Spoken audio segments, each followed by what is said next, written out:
Hello and welcome to the France 24 interview. Our guest today is David Sanger, who is the chief Washington correspondent for the New York Times. He joins us actually from Washington, D.C. via satellite.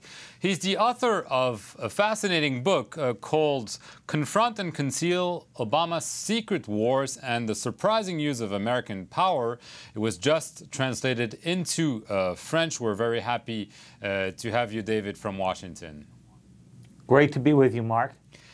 So the book is really fascinating. It tells about Obama's decision-making, his handling of the Arab Spring, his expansion of the use of drones in places like Pakistan and Yemen. But it is really newsworthy for one thing called Olympic Games, which is a secret cyber war that the Obama administration has been fighting with Iran without most of us knowing. Tell us about it. Well, Olympic Games, Mark, began in the Bush administration, and it began because everyone was looking for an alternative to bombing the Iranian nuclear sites if they couldn't reach a negotiated solution. And so Israel and the United States combined forces through the National Security Agency and the Pentagon at the U.S. end, and Unit 8200 in Israel, which is their equivalent of the U.S. National Security Agency.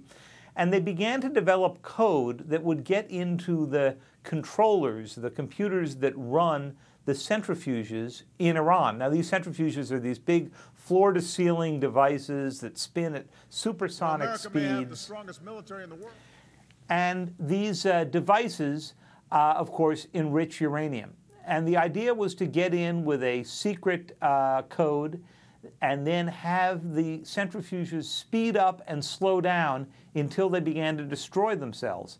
And this worked for a few years. The Iranians had no idea what was causing these problems, thought it was other technical difficulties, until one day in the summer of 2011 when somebody made a mistake and the worm got out and replicated around the world for everybody to see. The worm known as Stuxnet. So you said this computer worm was successfully introduced and was effective in sabotaging the Iranian nuclear program until it was revealed. But it worked to a certain extent.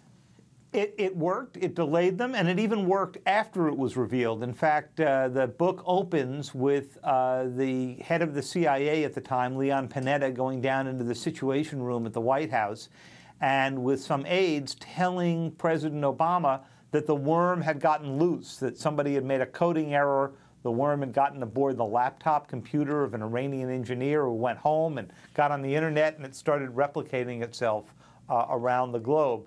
The president had to decide whether to shut the program down.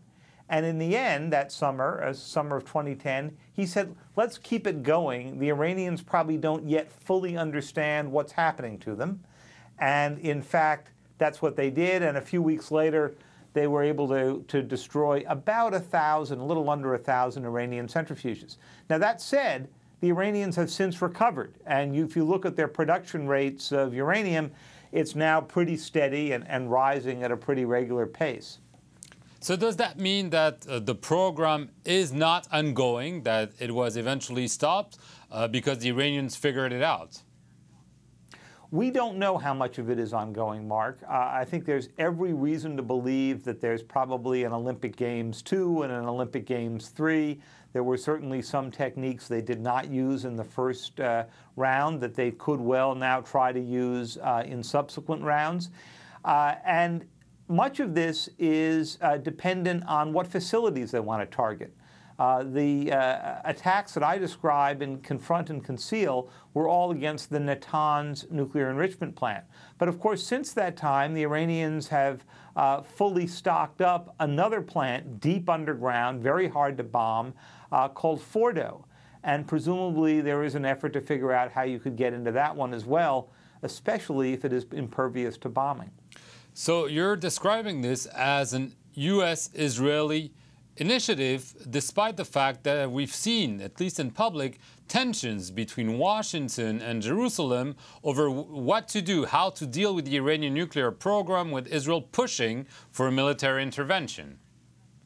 You know, Mark, this is one of the fascinating elements of the story because the Israelis have at various times pushed for an intervention and then, as recently as September, said, no, we have until next summer. Olympic Games had two goals about it. One was, of course, to slow the Iranian program. The second goal, though, was to show the Israelis that there was a way to harm the program and set it back without having an overt military strike easily attributable to Israel that could start another war in the Middle East. So partly Olympic Games, the idea among the Americans was to come up with an alternative to what you normally do by bombing or on-the-ground sabotage. So did this work? There was a lot of speculation that Benjamin Netanyahu, the Prime Minister of Israel, wanted an Israeli attack on the Iranian nuclear facilities before the U.S. election. Obviously, this did not happen. Is this a result maybe of this secretive program you've described? Well, it certainly wasn't a result of the first round of the program that I describe in the book. What we don't know is what's happening now, if anything. And of course, the Iranians are trying to figure that out too. But because the Iranians do not yet have enough of the medium-enriched uranium to produce a single bomb, they diverted some off for use in a medical reactor, it's everyone's sense that there is some time for negotiation. And one of the ways that you get a country to come and sit down seriously at the negotiating table is if they think that they are still subject to further covert or overt attack, and that they would lose the program anyway, so they might as well see what they could get in a negotiation. At least that's the theory under which France, the United States, the other allies are going at this. There is speculation, actually, that the Obama administration is exploring possible negotiations with Iran, maybe with other allies. Do you think this is serious, or do you think this is yet another way for the Iranians to earn time, as the Israelis keep on saying? It could be both, Mark. It could be a serious negotiation because the Iranians are hurting more than they've ever hurt before. The sanctions that the Europeans, the United States, the United Nations Security Council have put on Iran are now the most biting ones they've had, both the financial sanctions and, of course, the oil revenue sanctions. But the big question is what's going on in the mind of the supreme leader. And no one knows that. So he may be negotiating to buy time, he may be negotiating to strike a deal, and he may not know why he's negotiating because he may want to see what kind of deal comes to him. I think part of the frustration for Iranian negotiators is they're probably having a hard time reading him as well. But do you think Obama, we remember when he arrived, he wanted to negotiate with the Iranians, it didn't work. Do you think he's willing to try that another time, or that in the end he thinks sabotage, sanctions, and eventually military actions are the necessary course? Well, I think he certainly believes that sanctions and sabotage are necessary to bring Iran to the negotiating table. Now, if an agreement can be reached, that's great. If it can't be, he needs to be able to demonstrate to the rest of the European allies and to the rest of the world that he went the extra mile, that he did what George Bush never did on Iraq, which was to establish that they had tried every possible negotiated solution. Because otherwise, if there is an attack on Iran, the entire coalition would risk falling apart. Can you just tell us about the relationship between Obama and Netanyahu? There's been a lot of speculation that it's been very bad. They're now obviously interacting again because of the Gaza crisis. What do you know of it? Well, the relationship was very bad, and they went through 4 really difficult years in which Netanyahu and Obama didn't trust each other. They battled over settlements. They battled over Iran strategy. The prime minister publicly lectured the president during a visit to the United States. The president has never gone to Israel as president. So it's been a very tough relationship.